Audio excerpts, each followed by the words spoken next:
नफरत भरी मोहब्बत पार्ट 15। अब तक आपने पढ़ा, हीर और श्रेयांश की शादी की रात काफी अच्छी रही। दोनों ही एक दूसरे से घुल मिल गए थे। साथ ही में दोनों ने एक दूसरे को समझा। सुबह हो चुकी थी। फ्रेश हो जाने के बाद हीर तैयार होकर नीचे हॉल में आ चुकी थी, जहां सभी लोग बैठे चाय पी रहे थे। अब आगे हीर को सीढ़ियों से नीचे आते देख इशिता हीर की तरफ देखते हुए बोली। इशिता बोली, बेटा तुम आओ, बैठो चाय पियो। तभी हीर बोली, प्रणाम आंटी जी, गुड मॉर्निंग। इशिता बोली, गुड मॉर्निंग बेटा, जीते रहो। अच्छा बैठो, चाय पी लो। तभी हीर बोली, आप बैठिए आंटी जी, मैं आपको चाय पिलाती हूँ। तभी इशिता बोली, हीर के गालों को सहलाते हुए, मम्मी बोलना अब शुरू कर दो। वैसे भी जब तक हमारे यहाँ बहू के हाथ की मेहंदी उतर नहीं जाती, तब तक बहू रसोई में कदम नहीं रखती। इसलिए तुम्हारी पहली रसोई की रस्म भी तब होगी जब तुम कुल देवी की पूजा करने के बाद आ जाओगी। तब तक आराम करो। हीर ने यह सुना तो उसके चेहरे पर मुस्कान आ गई। वहीं इशिता हीर की बलाएं ले रही थी। तभी श्रेयांश की चाची इशिता से बोली, अरे दीदी, रिसेप्शन पार्टी कब होने वाली है? हमें सभी को इनविटेशन कार्ड देने हैं। तभी इशिता बोली, रिसेप्शन पार्टी 2 दिन बाद होगी। आज श्रेयांश और हीर दोनों ही कुल देवी की पूजा के लिए मंदिर निकल जाएंगे। पूरी रात वहीं गुजारेंगे और उसके बाद कल शाम घर आएंगे। तभी अमूल्या इशिता से बोली, पर माँ, रात में कौन सी पूजा होगी? तभी इशिता बोली, रात में पूजा नहीं होती, पर दिए जलाने पड़ते हैं। 100 दिए मंदिर के चारों ओर जलाकर रखना होते हैं और ध्यान रखना होता है कि दिए बुझे ना। इसलिए श्रेयांश और हीर आज मंदिर निकल जाएंगे और उसके बाद दोनों ही मंदिर में पूजा करेंगे और दिए जलाएंगे। फिर कल सुबह शिव आरती और शिव स्नान होगा। इसके बाद यह दोनों घर के लिए आ जाएंगे। तभी अमूल्या बोली, वाह, इसका मतलब हम भी चलेंगे। इशिता बोली, हाँ, तुम और रुद्र जाओगे, ओम यही रहेगा, यहाँ बाकी के कामों में मदद कर देगा और तुम्हारे साथ वैदेही जाएगी। तभी अमूल्या बोली, चाची, आप भी चलेंगे हमारे साथ? श्रेयांश की चाची वैदेही बोली, हाँ बिल्कुल, सारी तैयारियां हो चुकी है, बस थोड़ी ही देर में निकलते हैं। इशिता बोली, ठीक है, ध्यान रखना बहू का और अपना भी। वैदेही ने हाँ में सर हिलाया। लगभग आधे घंटे बाद हीर, श्रेयांश, रुद्र, अमूल्या और वैदेही सभी मंदिर के लिए निकल चुके थे। आज कुल देवी की पूजा होनी थी। साथ ही घर पर जो लोग थे वे रिसेप्शन पार्टी की तैयारी कर रहे थे। घर पर भी कुल देवी की पूजा होनी थी, जो कि श्रेयांश और हीर के कुल देवी के मंदिर से लौटने के बाद होती। रास्ता काफी दूर था और अपनी गाड़ी थी, जिस कारण किसी को कोई परेशानी नहीं हुई।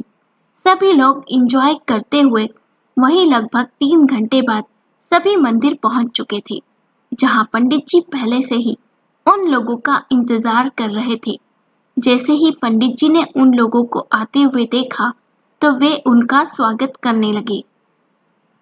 सभी ने पंडित जी को प्रणाम किया और पंडित जी ने सभी को आशीर्वाद दिया।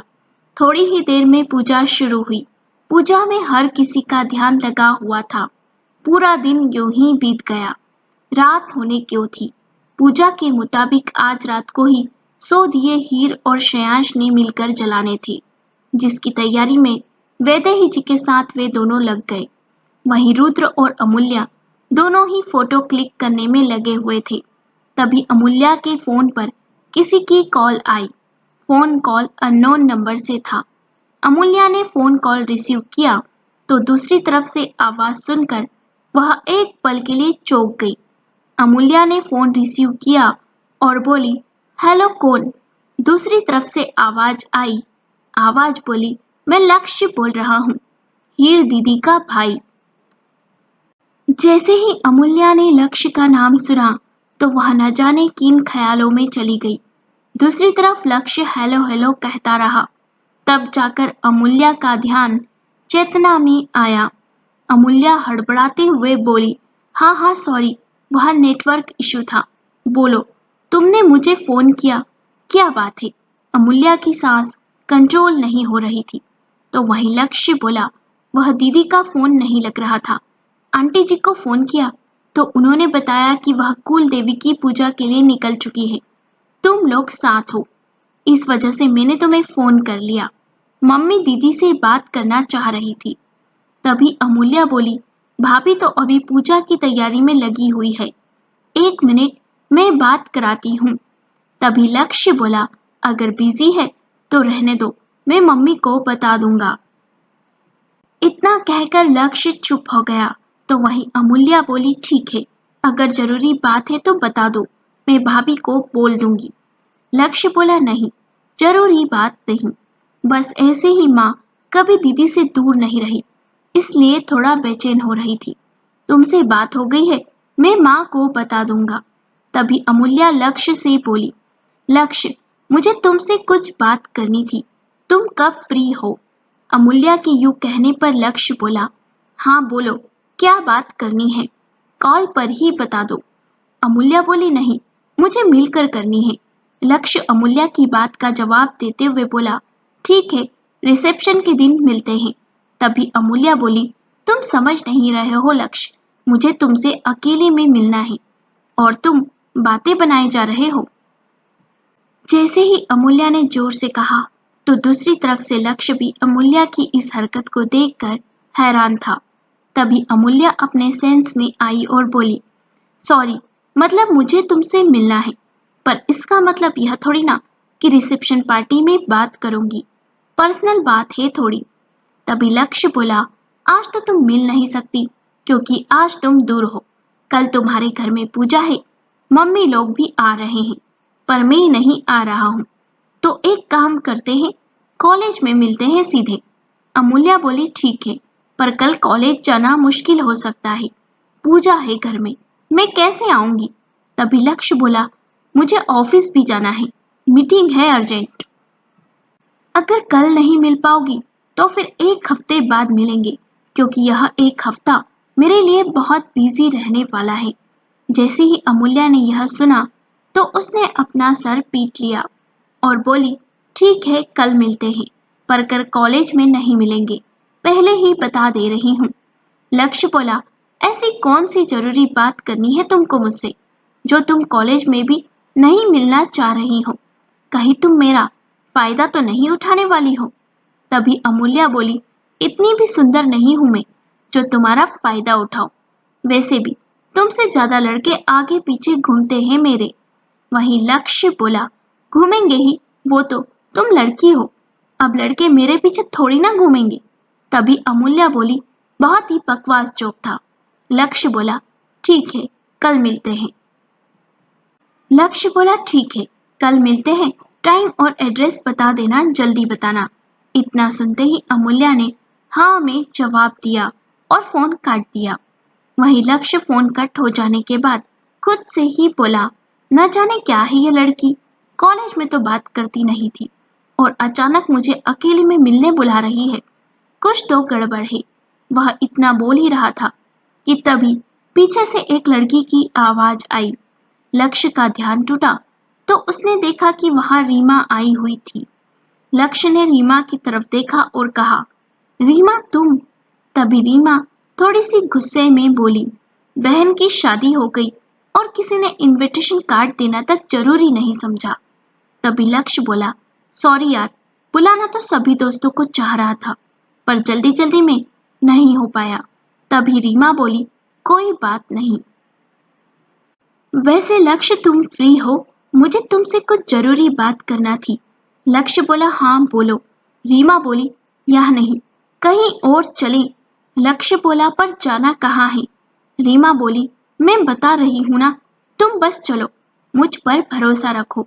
लक्ष्य ने अपनी आंखें थोड़ी बड़ी की और फिर कंधे उचकाते हुए रीमा के पीछे चलते चलते घर से बाहर चला गया। लक्ष्य रीमा के पीछे पीछे चला जा रहा था। तभी रीमा लक्ष्य से बोली, रीमा बोली, लक्ष्य कार में बैठो ना। वह रीमा के साथ घर के बाहर तो आ चुका था, पर जब रीमा ने उसे कार में बैठने के लिए कहा तो लक्ष्य थोड़ा चौंकते हुए बोला। लक्ष्य बोला, कार में क्यों? देखो रीमा, सच सच बताओ कि कहाँ लेकर जा रही हो, तभी बैठूंगा, वरना कोई जरूरत नहीं है। जैसे ही लक्ष्य ने यह थोड़ी एटीट्यूड भरी बात में रीमा को अच्छा खासा जवाब दिया तो रीमा बोली, वह मैं तुम्हें कहीं लेकर जा रही थी। हम सब ने तुम्हारे लिए एक सरप्राइज प्लान किया हुआ है। तुम्हारा बर्थडे आने वाला है ना, तो हम सोचे थे कि तुमको pre birthday party they. Surprise party. Please तुम सरप्राइज खराब मत करो, चलो चुपचाप से। इतना कहकर रीमा ने लक्ष्य का हाथ पकड़ा और उसे गाड़ी में बैठाने लगी। लक्ष्य रीमा के हाथ पकड़ने से थोड़ा अनकंफर्टेबल हो चुका था। उसे बिल्कुल भी पसंद नहीं आया कि रीमा यूं उसके करीब आ रही है। लक्ष्य ने अपना हाथ छुड़ाया और फिर रीमा की तरफ देखते हुए बोला। लक्ष्य बोला, ठीक है मैं बैठ जाऊंगा, तुम ऐसे पकड़ो मत। उसने इतना कहा और रीमा ने को इग्नोर करते हुए सीधे गाड़ी में बैठ गया। वहीं रीमा ने जब लक्ष्य को खुद को इग्नोर करते देखा तो उसे काफी गुस्सा आया। फिर उसने अपनी मुट्ठियों को कसते हुए अपने गुस्से को काबू किया और फिर मुस्कुराते हुए गाड़ी की ड्राइविंग सीट पर बैठ गई। लक्ष्य को अभी तक पता नहीं था कि रीमा उसे कहाँ लेकर जा रही है। लगभग 20 मिनट बाद रीमा लक्ष्य को एक होटल की लॉन में लेकर गई। जैसे ही लक्ष्य ने लॉन में देखा तो लॉन में चारों तरफ से सजाया हुआ था। अंधेरा तो हो चुका था, पर वह सजावट बहुत ही सुंदर लग रही थी। रेड कलर के बलून, वहां की काफी लाइट, कैंडल्स और सजावट उस लॉन को की खूबसूरती को चांद चांद लगा रहे थे। लक्ष्य ने देखा कि वहां काफी लोग आए हुए हैं जो लक्ष्य और रीमा के दोस्त थे। लक्ष्य को लगा कि शायद उसके बर्थडे की पार्टी ही थी, लेकिन रीमा तो कुछ और ही सोचकर आई थी। थोड़ी देर में उन लोगों ने लक्ष्य का प्री बर्थडे सेलिब्रेट किया। सेलिब्रेशन पार्टी चल रही थी, सभी लोग डांस कर रहे थे। तभी रीमा ने सभी को अटेंशन कर कहा। रीमा बोली, हेलो एवरीवन, अटेंशन प्लीज। आप सभी सोच रहे होंगे कि यह पार्टी क्यों ऑर्गेनाइज की गई है, तो उसके पीछे दो कारण हैं। पहला कि आज लक्ष्य के बर्थडे का प्री बर्थडे सेलिब्रेशन है और दूसरा कुछ खास है। इतना कहकर रीमा लक्ष्य के पास आई और फिर चारों तरफ धुआं ही धुआं उड़ने लगा। रीमा ने लक्ष्य की तरफ देखा और फिर उसके एक हाथ को पकड़ते हुए घुटनों के बल जमीन पर बैठ गई। फिर लक्ष्य की तरफ देखते हुए बोली। रीमा बोली, आई नो लक्ष्य कि हम बहुत अच्छे फ्रेंड्स हैं, पर कब यह दोस्ती तुम्हारे लिए कुछ अलग सा फील करने लग गई, मुझे पता ही नहीं चला। बहुत टाइम से तुम्हें कहना चाह रही थी, पर कह नहीं पा रही थी। यह रीमा चौधरी तुमसे प्यार करती है। क्या तुम मुझसे शादी करोगे? Will you marry me? लक्ष्य सिंह ओबेरॉय।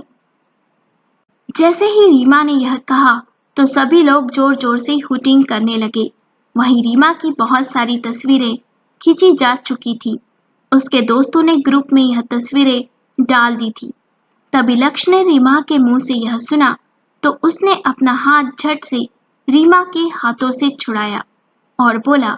लक्ष्य बोला, रीमा यह क्या है? यह तो बस एक बर्थडे पार्टी है। तभी रीमा उठ खड़ी हुई और बोली, हाँ लक्ष्य, यह बर्थडे पार्टी है, पर मैं तुम्हारे लिए जो फील करती हूँ मैंने बस वही कन्फेस किया है।